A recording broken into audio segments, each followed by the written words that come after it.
Un león de papel.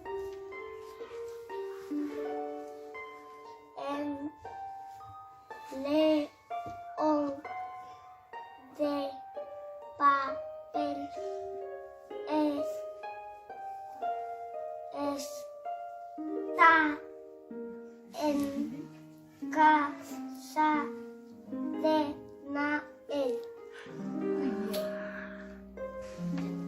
Que está en tu casa. Me muero, Nael.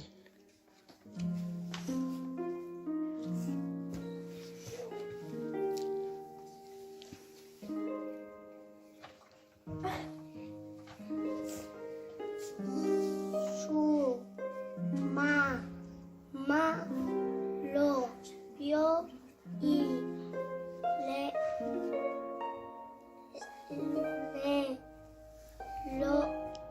la cama se metió.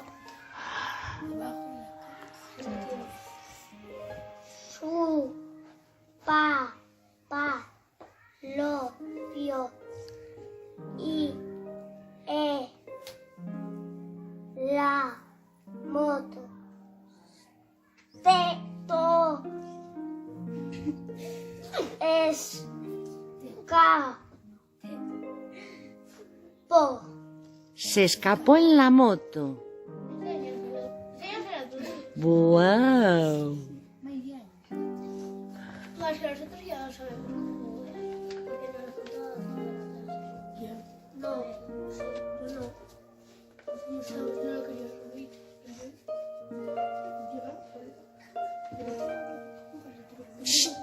Samira lo vio al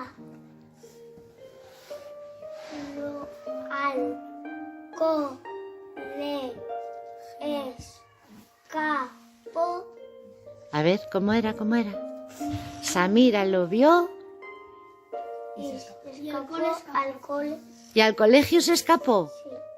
Y al cole se escapó. Mamá, papá, Samira, y este cuento es un cuento en papel. Este cuento se acabó. ¿No vi los aplausos?